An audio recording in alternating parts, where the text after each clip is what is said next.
Hola a todos, mi nombre es Eben y es un placer para mí estar con ustedes en esta hora y que juntos reflexionemos torno a un tema muy importante cuyo eje central es el de la educación cristiana en medio de una sociedad altamente corrompida, en donde los valores parecen estarse perdiendo día con día y la ética y objetividad cristiana son criticadas, menospreciadas y pasadas por alto. Y en medio de toda esta sociedad en confusión, ¿cuál es el impacto que la educación cristiana debería tener y su importancia? El tema tiene como título La enseñanza como acto de amor, una mirada al otro. Y vamos a comenzar por el principio. Les he traído una definición muy práctica pero contundente sobre qué es la enseñanza. La enseñanza es impartir un conocimiento, habilidad o idea a una persona que lo desconoce y tenemos diferentes tipos de conocimiento: filosófico, gastronómico, artístico y bueno, podríamos hacer aquí una extensa lista. Y el acceso a este conocimiento actualmente pareciera ser ilimitado. Basta con que tengamos a la mano un celular, basta con que tengamos una computadora y acceso a red y tenemos muchas plataformas en donde constantemente se nos está enseñando algo. Podemos aprender desde una receta de cocina hasta conocimiento divulgativo científico.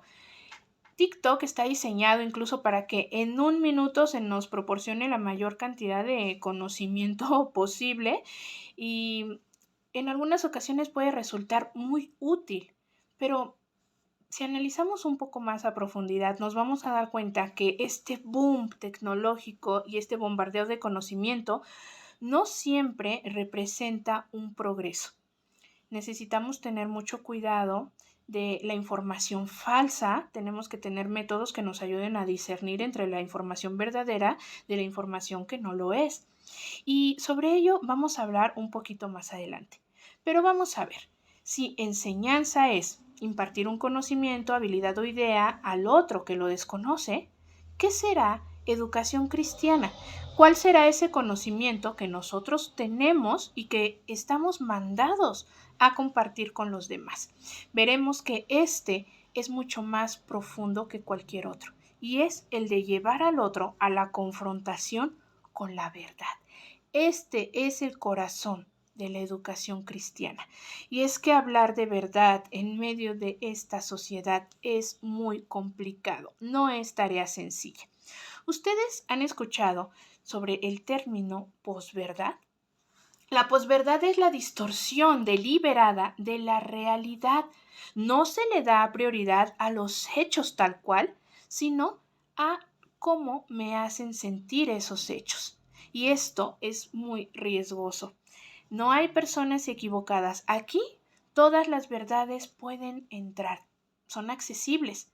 Aquella objetividad que me sea incómoda, que no embone conmigo, puedo quitarla y construirme una. Eso es bastante riesgoso. Da paso a una verdad pragmática. La verdad pragmática es el rechazo a la objetividad de la verdad, en donde las ideas están sujetas al cambio y son provisionales. Hay una denuncia a la verdad. Se le tacha como poco abierta, opresora e impostora. ¿Y cuáles son las consecuencias de esto? Pues que tenemos entonces una sociedad compulsiva, hedonista, impositiva y anárquica. ¿Qué es entonces lo verdadero? La verdad es considerada como un constructo social.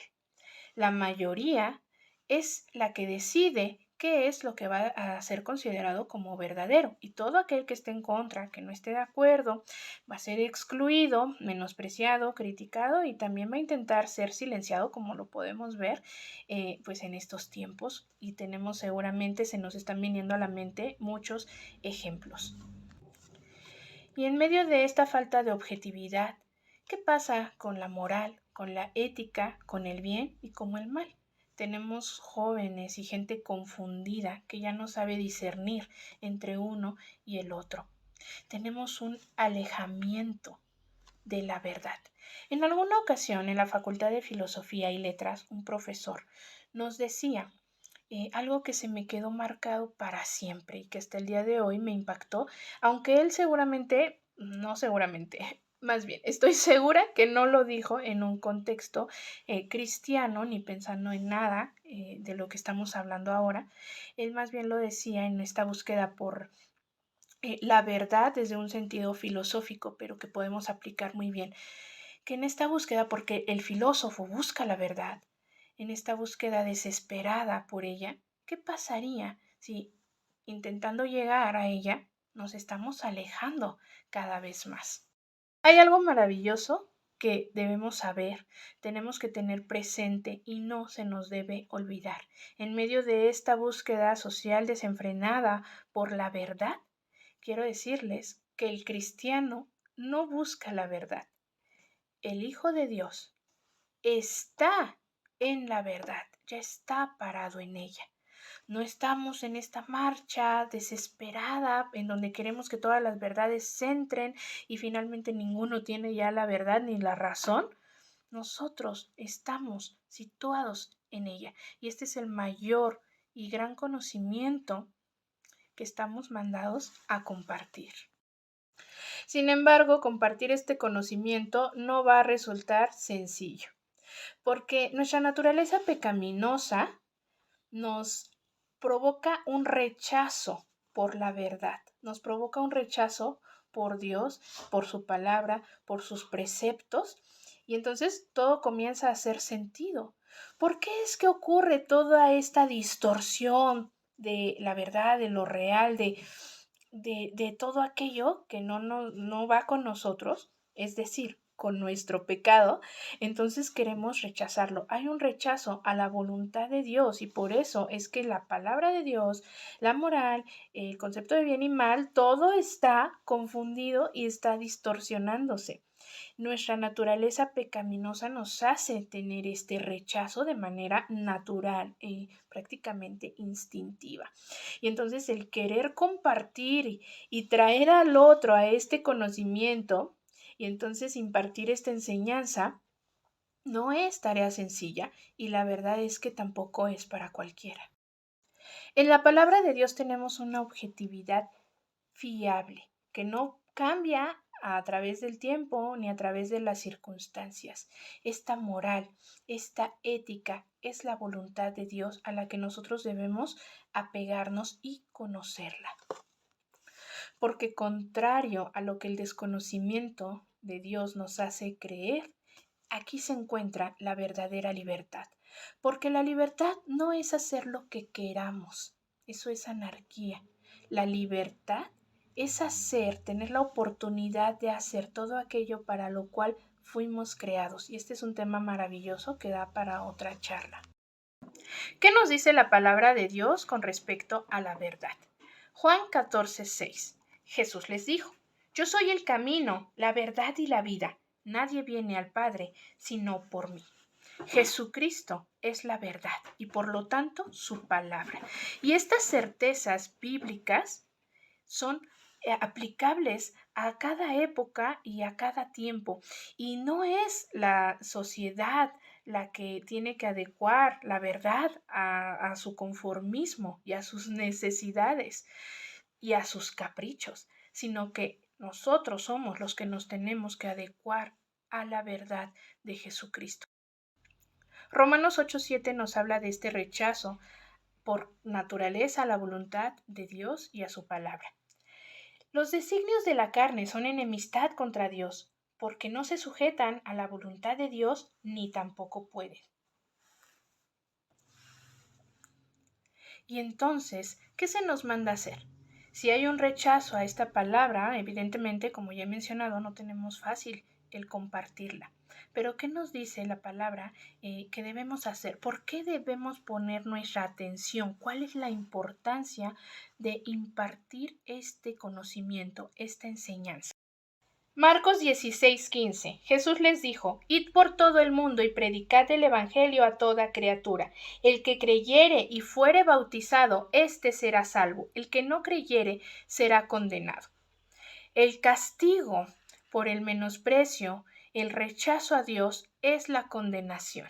Y esto es algo, hermanos, que a nosotros nos debe doler, nos debiera doler si realmente tenemos amor por nuestro prójimo, porque la palabra nos dice que debemos amar a Dios, amar al otro, a nuestro prójimo, como a nosotros mismos. Debe haber este amor, esta ocupación, esta preocupación de que los demás tengan todo aquello que por gracia hemos nosotros también recibido, y que todos aquellos también puedan librarse de estas cadenas que los oprimen en una irrealidad por la libertad.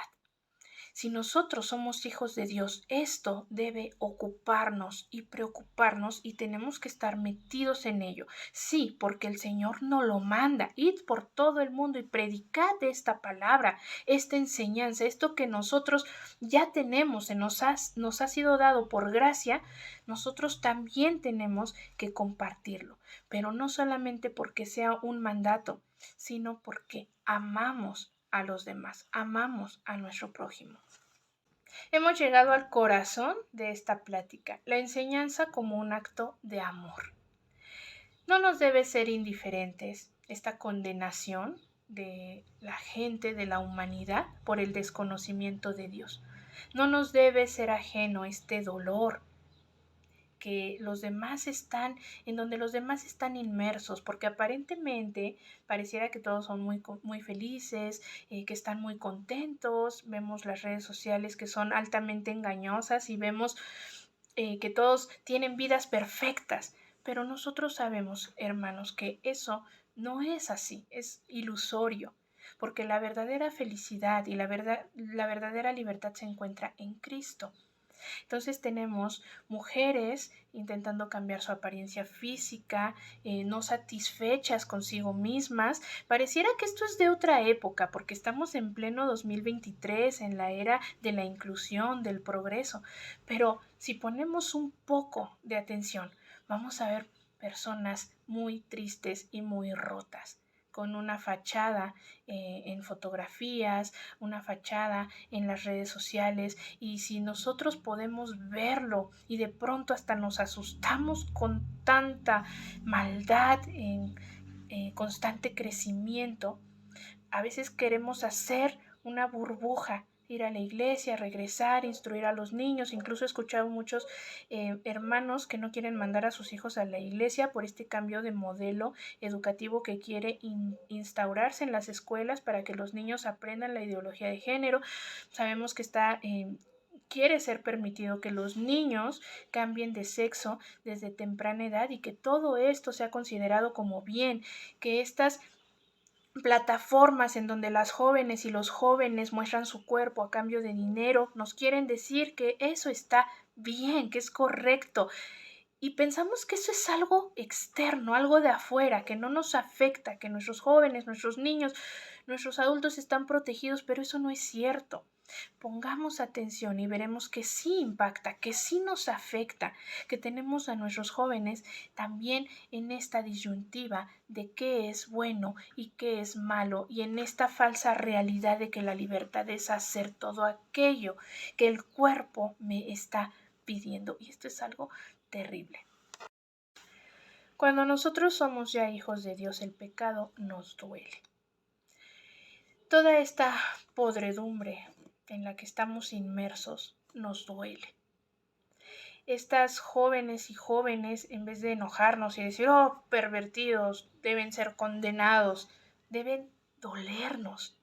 Debemos sentir misericordia por cada joven, por cada niño que se encuentra en esta situación. Esa es nuestra actitud, es un acto de amor, y con ese amor es que nosotros debemos ver a los demás, porque así Cristo es como nos ve a nosotros mismos, que somos pecadores. Muchas veces nos creemos superiores a los demás y creemos que porque tenemos esta base de conducta, pues eso nos hace ser mejores, y la verdad no olvidemos que no lo somos.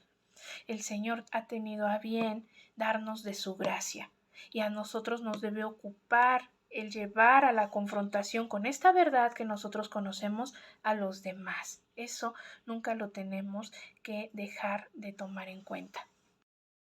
Hubo un filósofo llamado Emmanuel Levinas. Este filósofo fue judío y estaba enamorado de la filosofía alemana, de Heidegger, de Husserl. Estaba impactado por su filosofía. Pero a él le tocó vivir el periodo de la Segunda Guerra Mundial y quedó aterrorizado de todos los horrores que vio y de los que fue testigo, en donde había una falta completamente de empatía por el dolor y el sufrimiento del otro. No había un reconocimiento como humano de los demás. Eran vistos de manera menospreciada, eran sobajados. No se reconocían como iguales. No había una empatía en este sufrimiento y en este dolor de todas aquellas personas torturadas que estaban sufriendo. Él quedó aterrorizado. Y entonces dice, voltea nuevamente a sus raíces y menciona, es necesario girar el rostro y tener un reconocimiento del otro. Es necesario girar y confrontar en la mirada del otro el dolor, el sufrimiento, el reconocimiento como humano de los demás. Es necesario el amor. Y este filósofo a mí me impacta muchísimo en este sentido, y entonces comienza a hacer una filosofía ya desde sus propias raíces.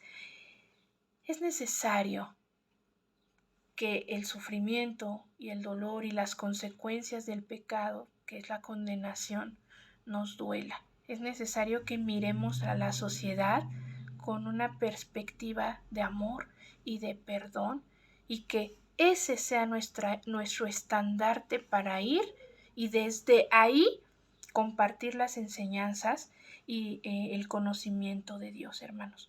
No desde el enojo, el repudio, el asco, sino del amor.